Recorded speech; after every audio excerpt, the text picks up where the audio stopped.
we did here today was we provided information to certify several of our participants with CPR and first aid, as well as AED instruction. So CPR is cardiopulmonary resuscitation, which is a fancy way to say that you're dealing with the heart and lungs to help recover. And AED is automated external defibrillator, which is a device that's used to analyze the heart rhythm of somebody and ultimately, if need be, provide a shock to the heart to help resuscitate. So CPR, why does any of this stuff matter? Why are we here other than, checking the box on receiving certification so that our employers continue to hire us? Studies show that 70% of Americans feel helpless to act during cardiac emergencies. The most common reasons are because they do not know how to administer CPR, or it's been way too long since the last time that they've received any type of training. So it's unfortunate that that leads to only 1 in 10 people who are suffering from cardiac arrest outside of the hospital end up surviving. And that if you do perform CPR on one of these people, you increase their chances of survival threefold. This is for everybody. And the reason being that it's unfortunate, but somebody who's suffering from cardiac arrest outside of a hospital environment has a 1 in 10 chance of survival. And there are several reasons that goes into that, which I go into my class. But for the most part, somebody who witnesses this feels like they're not prepared to handle that type of situation. Usually it's because they have lacked too much time since their last training, or they just have never received any type of CPR training. So what is CPR? We keep saying CPR, CPR, CPR. Well, so that you can talk intelligently about it, it's cardiopulmonary resuscitation. Wow, what does that mean? Cardio means to deal with the heart. Pulmonary, to deal with the lungs. Resuscitation, just a fancy word for saying recover. So really what you're trying to do is it combines rescue breathing and chest compressions to support the heart and lung function and provide oxygen to the brain. So if it's been too long since the last time that someone has received CPR or AED training, it's recommended every 2 years. Personally, I'd recommend it at minimum every 5 years. And within that time of that 2 years, I wouldn't recommend that you just go and receive in-person training, but also check your local social media for real-life videos that you can learn from. Check YouTube for training that might provide you with information on changes within CPR and AED instruction.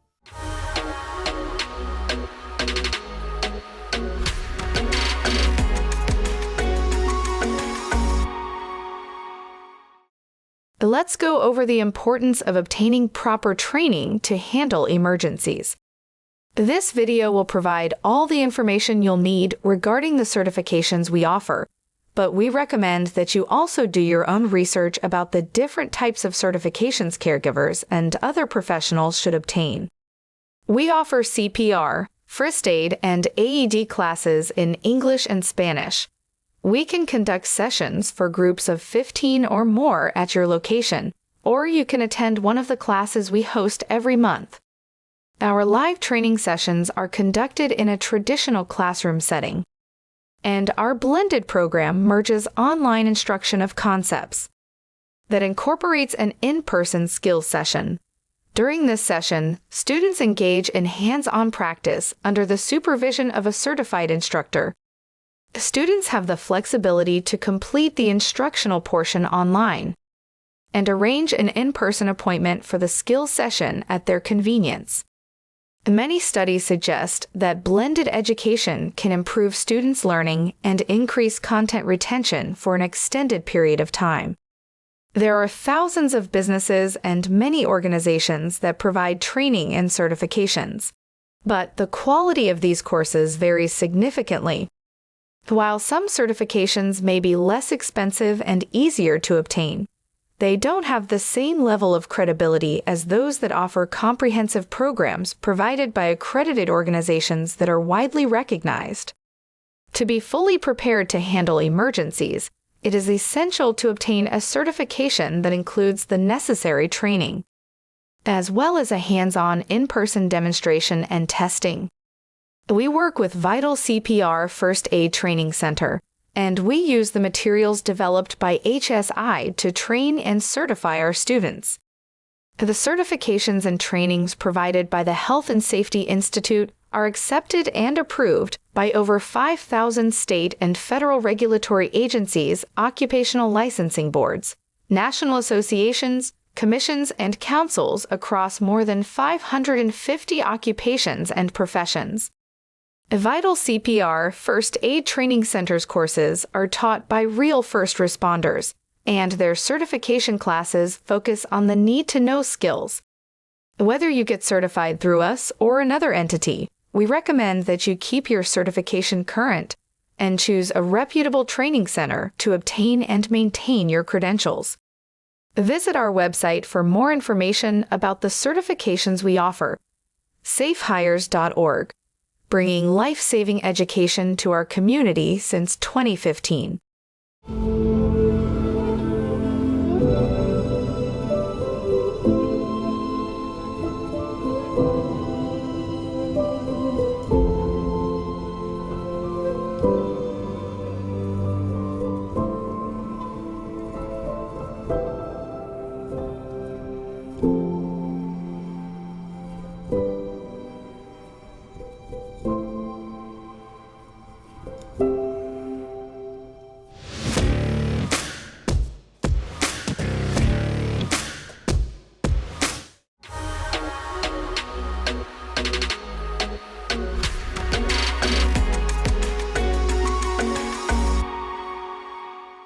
The first thing I do before I even kneel down here is I'm making sure that the scene is safe. This person is not down because somebody hurt them, and that person is waiting for somebody to come and help them so they can hurt another person, right?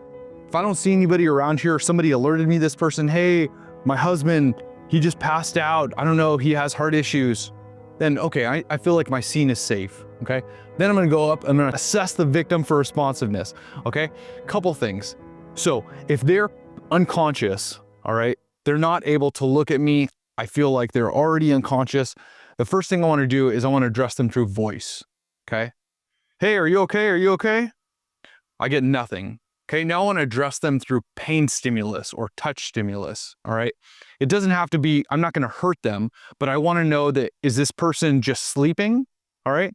And so what I might do is I might just come up to them and pinch their trap a little bit, all right? If somebody gets their trap pinched, most of the time they're gonna be like, oh, shake it off if they were just sleeping or if they're just trying to ignore me. If that's the case and they still don't react to anything right there, now I know, okay, I'm probably having a medical emergency right here. If there's somebody available, I'm gonna go, hey, can you call 911? Can you look for an AED, right? She says yes. What I like beyond that, if possible, if you can get the person to say, yeah, I'll call 911.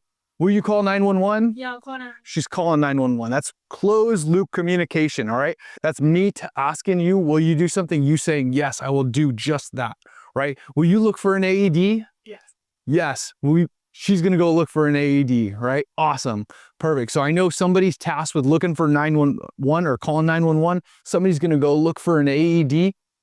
I feel comfortable. I've had recognition on both of them that they're going to do that job.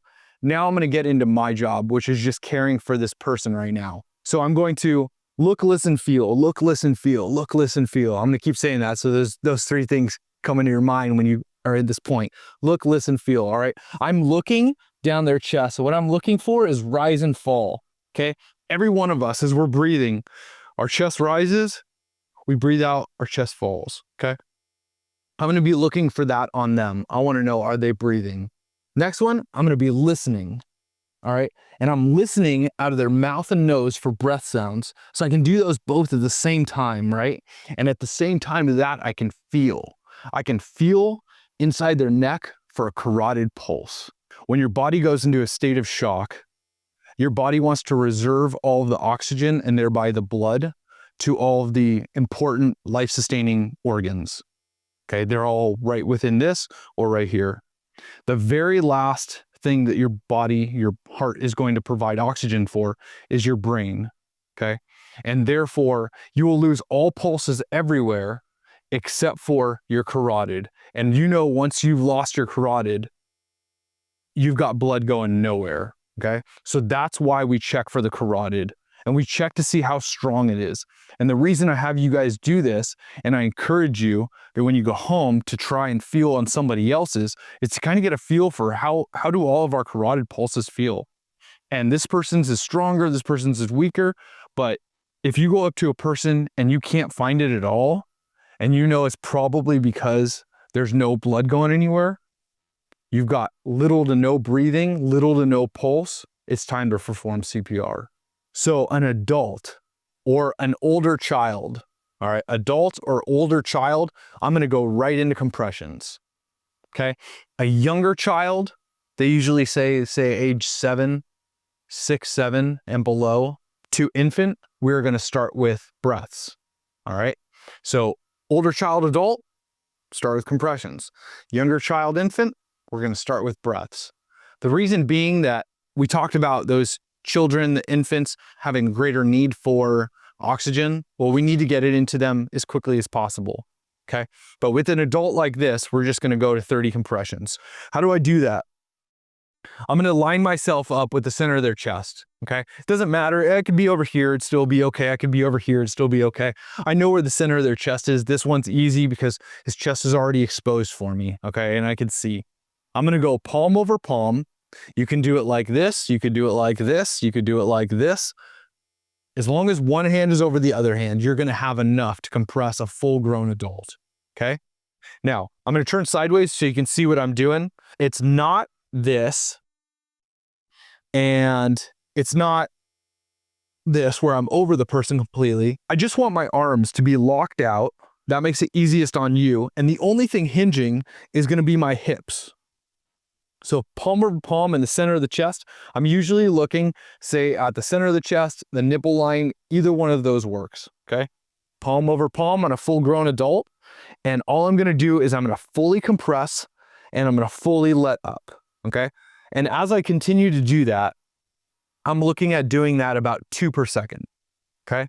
So it's going to look like this.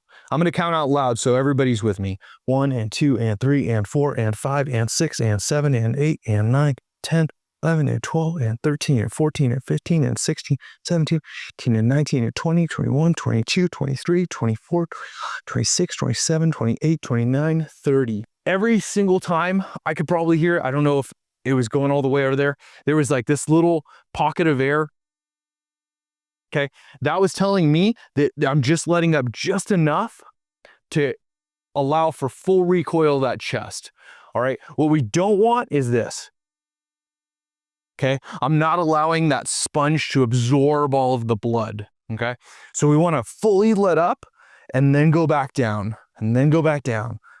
And we want to look for those 2 green lights on the top of this. Okay, and that lets us know that we're doing it at the proper rate. So after 30 chest compressions, this is if we're willing and able. Okay, willing and able. Now you guys have been trained. So depending on the situation, if I choose I'm going to perform 2 rescue breaths, and let's say I have, because this is my brother. Okay, I'm going to place one hand over the forehead. I'm going to lift the chin with the other, okay? And with these fingers, I need to close the nose, because if I breathe into this mouth with the nose opened, I potentially am just going to breathe air in here and it's going to come right back out the nose. So I need to make sure that the only air that is going in is going to stay inside there until he breathes it back out. So palm over the forehead, pinch the nose, lift up on the chin. This is called a head tilt chin lift, okay? I'm going to place my mouth over his mouth, forming a tight seal, okay? And when I do that, I'm going to allow for my full breath to be inside of him. So if I was doing this to a child or an infant, do you think it'd be the same amount of air? No, it'd be less. So on an adult to adult, full breath. Adult to a child, maybe half a breath. And an adult to an infant, more like a puff of air. Okay. And under a high stress situation, really just got to take a deep breath before we do this so that we make sure we're not injuring the person. So palm over the forehead, close off the nose, head tilt, chin lift, form a tight seal with your mouth over his mouth, or use a breathing barrier if you have one available. You're going to breathe in and you're going to look for the rise and fall of the chest on the side with your peripheral vision, okay? For about 1 second. Wait a couple seconds. As soon as you're done, head back. 2 and 3 and 4 and 5 and 6 and 7 and 8 and 9 and 10 and 11 and 12 and 13 and 14 and 16, 17, 18, 19, 20, 22, 23, 24, 25, 26, 27, 28, 29, 30. Back to this. Head tilt, chin lift. Form a tight seal. Breath. Breath. And compressions. You'll continue to do that until an AED arrives or until someone of greater assistance like paramedics gets there and says, I'm here, I'm going to take over. This one's called the encircling thumbs technique. It will allow for a lot more relief on your hands than trying to do the traditional 2 fingers on the center of the chest. This is really difficult on a lot of people's fingers. So instead, we're going to do encircling thumbs. Basically, what you're going to do is you're going to grab the baby just like this, and your 2 thumbs are going to be in the center of their chest, where your hands would have been an adult, okay? And then you're just going to compress.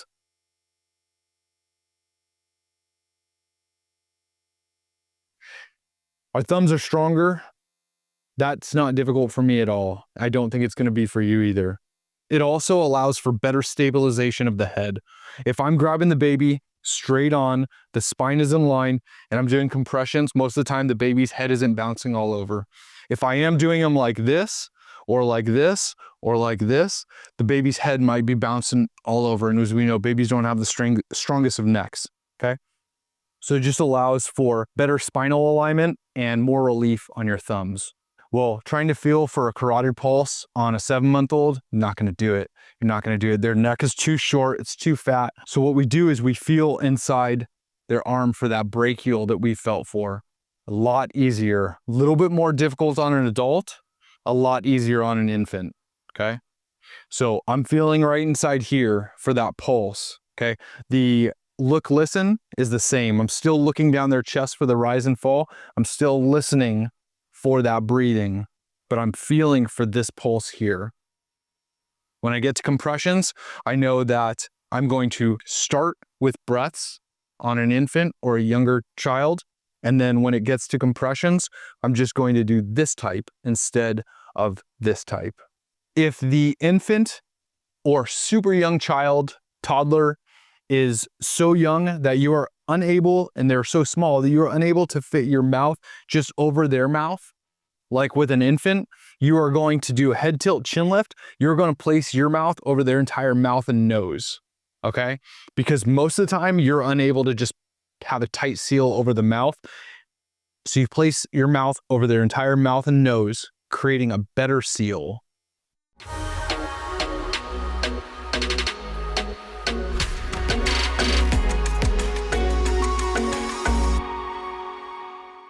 Let me offer 5 tips for a new startup to market and build its presence. Keep in mind that what we are trying to help you do is make the leap from your new product or your new service to selling it. So with an 80% failure rate in startups, or look at it positively, only 20% make it, there are things you need to do. Number 1, you've got to create a marketing strategy, which means you've got to be looking at the market as you're thinking about developing that product or service. Number 2, you've got to build a brand.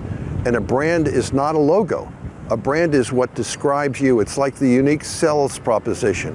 What is it that you're offering that's a takeaway, that's a differentiator, that will help you deliver the sales benefits and solutions that customers are looking for? Number 3, you've got to know the industry that you're going to be working in.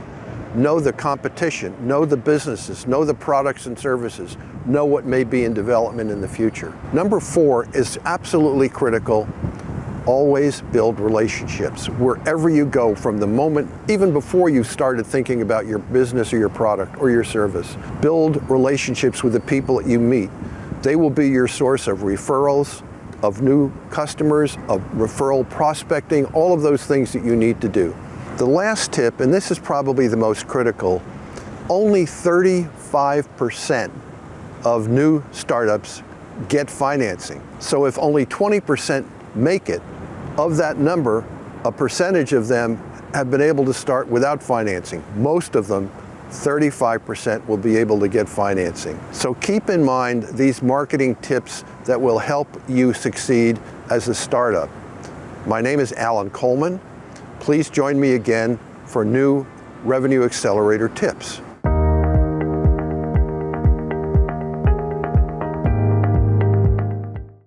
Let's go over the importance of obtaining proper training to handle emergencies. This video will provide all the information you'll need regarding the certifications we offer, but we recommend that you also do your own research about the different types of certifications caregivers and other professionals should obtain. We offer CPR, first aid, and AED classes in English and Spanish. We can conduct sessions for groups of 15 or more at your location, or you can attend one of the classes we host every month. Our live training sessions are conducted in a traditional classroom setting, and our blended program merges online instruction of concepts that incorporates an in-person skills session. During this session, students engage in hands-on practice under the supervision of a certified instructor. Students have the flexibility to complete the instructional portion online and arrange an in-person appointment for the skills session at their convenience. Many studies suggest that blended education can improve students' learning and increase content retention for an extended period of time. There are thousands of businesses and many organizations that provide training and certifications, but the quality of these courses varies significantly. While some certifications may be less expensive and easier to obtain, they don't have the same level of credibility as those that offer comprehensive programs provided by accredited organizations that are widely recognized. To be fully prepared to handle emergencies, it is essential to obtain a certification that includes the necessary training, as well as a hands-on in-person demonstration and testing. We work with Vital CPR First Aid Training Center, and we use the materials developed by HSI to train and certify our students. The certifications and trainings provided by the Health and Safety Institute are accepted and approved by over 5,000 state and federal regulatory agencies, occupational licensing boards, national associations, commissions, and councils across more than 550 occupations and professions. Vital CPR First Aid Training Centers courses are taught by real first responders, and their certification classes focus on the need-to-know skills. Whether you get certified through us or another entity, we recommend that you keep your certification current and choose a reputable training center to obtain and maintain your credentials. Visit our website for more information about the certifications we offer. safehires.org. Bringing life-saving education to our community since 2015.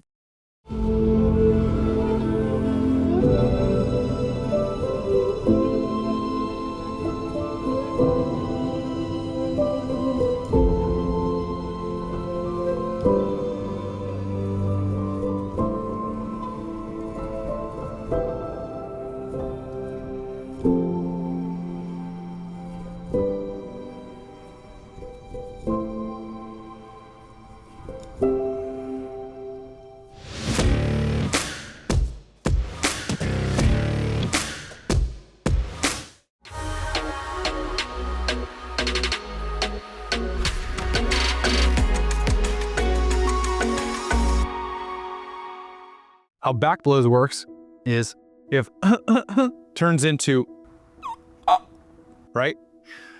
Now the airway has gone from partially occluded, partially open, to completely blocked. There's no air. All right, well, what's coming next? If that brain doesn't get oxygen, right, we know the person's gonna pass out and potentially brain damage after 4 or 6 minutes and death. So we need to prevent that, okay? We need to do whatever we can to help this person. With an adult, child, infant, we wanna help, or we wanna have gravity help us. We wanna have it work for us. So this is not helpful at all. This is kind of helpful, more helpful, really helpful, okay? Because gravity tries to pull everything down. So the more we can tilt this person, the more likely that the gravity is going to be pulling that object down, okay? With most bigger adults, we might only be able to get here or here. That's still better than completely upright, okay? We start with back blows. What is a back blow? Really, you're just taking the palm heel of your hand and you're gonna strike them between the scapula right here, okay? You're gonna strike them hard enough where you're trying to object that object out.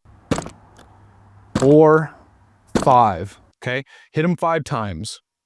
If you can get them here, that's even better, okay? If you need to sit down in a chair and you say, lean on me, and then see the angle I'm going? I'm not doing this, I'm doing this, right?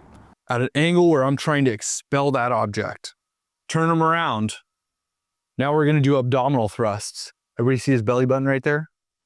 I'm gonna take this fist and I'm gonna go that little hole over that belly button. I'm gonna place my hand on top of that. I want to see if anybody can notice the difference between, I'm gonna do 2 of these and 2 of these. You notice the difference? This one, okay? This one is just me pulling straight into him. It's gonna be a lot less effective. What I wanna do is I wanna push everything up because I want that object to expel upward, okay? If I push hard, I push in and up, I'm getting everything to go up, air to go up, and hopefully push that object out. So that circle over that belly button, hand palm over palm, and I'm gonna go in and up, in and up, in and up. You notice if the mannequin is jumping up like that, you're doing it correctly. If the mannequin's just going forward, incorrectly. So it's 5 right here. I would probably brace 1, 2, 3, 4, 5. Grab the person over the shoulder, tilt them as much as possible. 1, 2, 3, 4, 5. Back here. 1, 2, 3, 4, 5. Continue to do this until either the object is expelled, paramedics get there and want you to stop and they're going to take over, or the person goes limp and goes unconscious. On an infant, we still follow that 5 and 5, okay? With an infant, we say if you can see it, you can swipe it. What we encourage you not to do is just stick your finger in there blindly, trying to fish it out, or, oh, I can't see it, but I'm sure if I put my finger in there, maybe I'll feel it. But if you do that, once again, you might push that deeper in the airway, making it more difficult for this infant to get the object out. So you have your baby, once again, especially with an infant, it'd be enticing to want to go and hit the infant, but you're making it worse, okay? So what you can do is you can cradle the infant. This is how I prefer to hold. So basically, you cradle the chin here, you're resting their body on your forearm. I like my arm through the middle of their legs. I feel like I can support them best. And then whether I choose, borrow this for a second, whether I choose to stand and bend over here, putting their body on my knee here, or I can take a knee, or I can sit down. Any of those work. What we're doing at that point is we're letting gravity work for us. Okay, at that point, I'm still not striking them because I don't want to interrupt what is already naturally happening. So now that once again turns into, right? Okay, now we need to intervene. Okay, so what we're do here is I'm going to demonstrate it like this. You guys free to sit down if you want, take a knee. We're going to do 5 back blows. Okay, center the back right here, and I'm going to use the palm heel. Once again, I'm not hitting them straight like this. It's like this to try to eject that object out of them. 1, 2, 3, 4, 5. I've got a good grasp of their head so their neck is not just bouncing all over the place. Okay, stabilizing the neck. When I turn them over for abdominal thrusts, I like this. I grab the head, I turn them over, and I put them just as they were before. Okay, now take a couple fingers. I'm looking for their ribs. So right there, I go just underneath the ribs and I'm gonna point in that direction. If and when you practice this, we're not looking for the click because we're not doing it on their chest. We're doing it on the belly, okay? We're trying to push all that up to get the pressure to expel the object out. So I'm looking for underneath the belly, and really I'm just pushing 2, 3, 4, 5. You will not get any type of click because that's not the area that you're pushing it, okay? Once again, grab the head, turn the baby over, supporting them completely, switch. 1, 2, 3, 4, 5. Baby completely passes out, goes unconscious.